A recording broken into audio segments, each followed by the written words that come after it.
दिल्ली पर पूरी तरह क्रांतिकारियों का अधिकार था। सम्राट बहादुर शाह जफर, बेगम जीनत महल, सेनापति बख्त खां और कुछ अन्य नेताओं की सलाह से शासन का काम चल रहा था।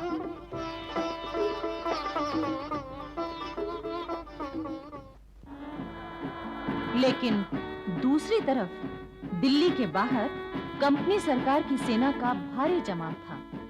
वो दिल्ली पर दोबारा अधिकार करने की पूरी कोशिश कर रहे थे,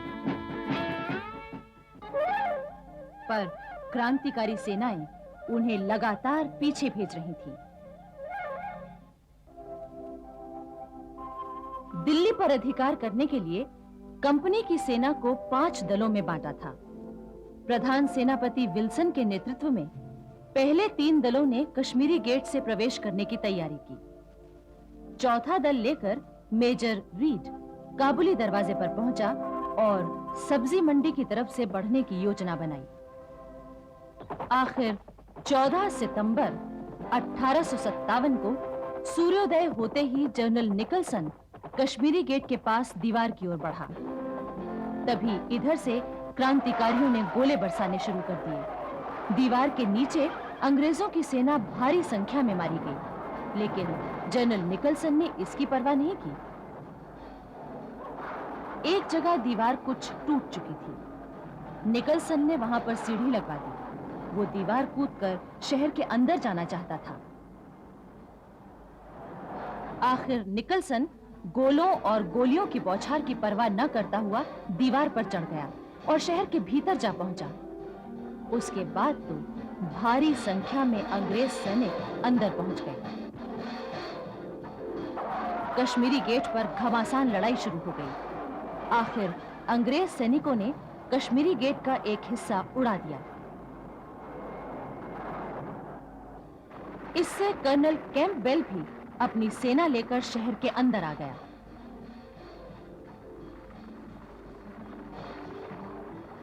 सब्जी मंडी के पास क्रांतिकारी सेना ने मेजर रीड की सेना का मुकाबला किया। वहां भी घमासान लड़ाई हुई। कर्नल कैंपबेल की सेना जामा मस्जिद की ओर बढ़ी। मस्जिद में उस समय कई हजार मुसलमान जमा थे। उन्हें पता चल गया कि अंग्रेज मस्जिद उड़ाना चाहते हैं। वो सब अपनी तलवारें लिए मुकाबले के लिए निकल पड़े। अंग्रेजों ने उन पर गोलियां चलाईं। काफी लोग मारे गए, पर इससे उनका हौसला नहीं टूटा। इतिहासकार लिखते हैं कि मुसलमानों ने जिस फुर्ती से आक्रमण किया, उससे कंपनी के बंदूकधारी सिपाही घबरा गए। उन्हें दोबारा बंदूकें भरने का मौका ही नहीं मिला। कर्नल कैंपबेल भी घायल हो गया। दिल्ली में हुए 14 सितंबर के संग्राम के बारे में अंग्रेज लेखक मानते हैं कि सन 57 की क्रांति का ये सबसे भयंकर संग्राम था। उस दिन कंपनी के 66 अफसर और 1104 सिपाही मारे गए, जबकि करीब 1500 क्रांतिकारी शहीद हुए थे। 15 से 24 सितंबर तक दिल्ली की चप्पा चप्पा भूमि पर क्रांतिकारियों ने अंग्रेजों से संघर्ष किया। इसके बाद दिल्ली का 3/4 शहर अंग्रेजों के कब्जे में आ गया। जगह जगह इमारतों पर फिर से ब्रिटिश झंडा लहराने लगा। उधर 19 सितंबर की रात सेनापति बख्त खां सम्राट बहादुर शाह जफर से मिला। उसने बादशाह की हिम्मत बंधाई और कहा, दिल्ली हाथ से निकल जाने पर भी अभी हमारा कुछ नहीं बिगड़ा है। तमाम मुल्क में आग लगी हुई है। आप अंग्रेजों से हार मत मानिए। आप मेरे साथ दिल्ली से निकल चलिए। आखिरी जीत हमारी होगी। ठीक है बहादुर, तुम कल सवेरे हमें मिलो। उधर बख्त खां गया और इधर इलाही बख्श बादशाह के पास आया। इलाही बख्श बादशाह का समधी था, परंतु धन के लोभ में अंग्रेजों से मिलकर बादशाह को दिल्ली से बाहर जाने से रोक रहा था। हुजूर, अब बगावत के कामयाब होने की कोई सूरत नजर नहीं आती। बख्त खां के साथ जाने में आपको सिवाय तकलीफों के कुछ हाथ नहीं आएगा। मेरी मानिए, आप यहीं रह जाइए। मैं वायदा करता हूं कि अंग्रेजों से मिलकर सब बातें साफ कर दूंगा। आप पर कोई आंच नहीं आने दूंगा। अगले दिन सवेरे सम्राट बहादुर शाह हुमायूं के मकबरे में गए। बख्त खां को वहीं मिलने के लिए बुलाया गया। मकबरे के पूर्वी दरवाजे की तरफ यमुना नदी के किनारे बख्त खां की फौज पड़ी हुई थी। पूर्वी दरवाजे से ही बख्त खां बहादुर शाह से मिलने के लिए आया। बख्त खां, दिल्ली से निकलकर क्या हम महफूज रह सकेंगे? हुजूर, आपका इकबाल बुलंद है। दिल्ली को तो छोड़िए, मुल्क के तमाम इलाकों में आपके लिए इज्जत है और वहाँ आप महफूज रहेंगे। लेकिन इलाही बख्श तो आप उसकी बातों में मत आइए हुजूर, वो फिरंगियों से मिला हुआ है। मैंने अपनी फौज तैयार कर ली है, आप फौरन निकल चलिए। कोई आपका बाल बांका नहीं कर सकता। बख्त खां, मुझे तुम पर पूरा यकीन है। ठीक है, मैं थोड़ी देर में तुम्हारे साथ चलूंगा। बख्त खां के जाते ही इलाही बख्श फिर पहुंच गया।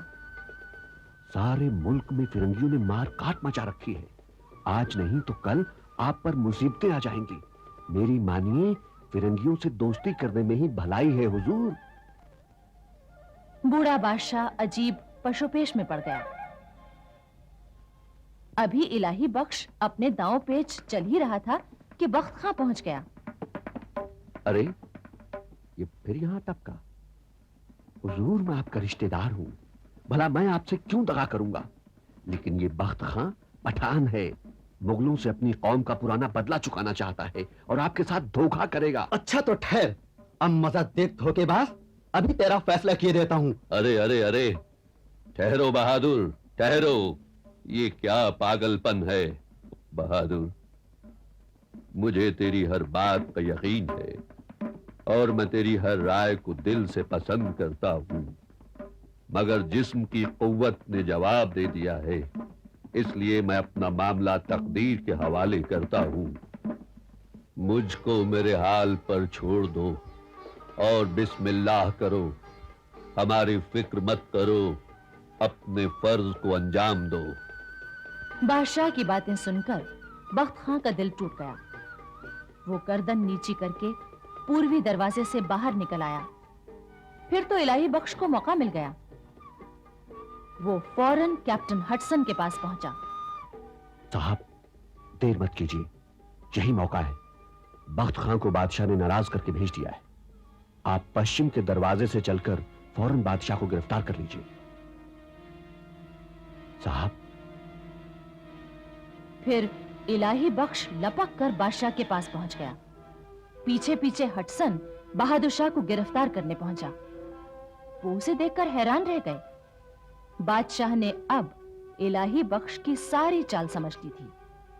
उन्होंने नफरत से उसकी ओर देखकर कहा, इलाही बख्श, क्या तुमने इसीलिए मुझे बख्त खां के साथ जाने से रोका? कैप्टन हडसन ने सम्राट बहादुर शाह जफर, बेगम जीनत महल और शहजादे जवां बख्त को गिरफ्तार कर लिया और उन्हें लाकर लाल किले में कैद कर दिया। इसके बाद फौरन ही कंपनी के बड़े अफसरों की मीटिंग हुई। कैप्टन हडसन और जनरल विल्सन की राय थी कि सम्राट बहादुर शाह को फौरन मार डालना चाहिए, लेकिन कंपनी के बड़े अफसरों ने कहा कि इससे देश के हालात और ज्यादा बिगड़ सकते हैं, इसलिए उन्हें कैद ही रखा जाए। उधर हुमायूं के मकबरे में बादशाह के दो बेटे मिर्जा मुगल और मिर्जा अख्तर सुल्तान और पोता अबू बकर अभी मौजूद थे। ये लोग तय नहीं कर पाए थे कि वो किधर जाएं। इलाही बख्श को जैसे ही ये बात मालूम हुई तो वो भागकर कैप्टन हडसन के पास पहुंचा। उसने हडसन से कहा, आप फौरन चलकर बादशाह के बाकी दो बेटों और पोतों को गिरफ्तार कर लीजिए। वो लोग भागने ही वाले हैं। कैप्टन हडसन तुरंत मकबरे में पहुंचा और तीनों शहजादों को गिरफ्तार कर लिया। इलाही बख्श ने उन्हें उस वक्त यही भरोसा दिलाया कि वो जनरल विल्सन से उनकी जान बख्शवा देगा। अब हटसन तीनों शहजादों को बग्घी में बिठाकर शहर की ओर ले चला। अंग्रेज सैनिक सवार बग्घी को घेर कर चल रहे थे।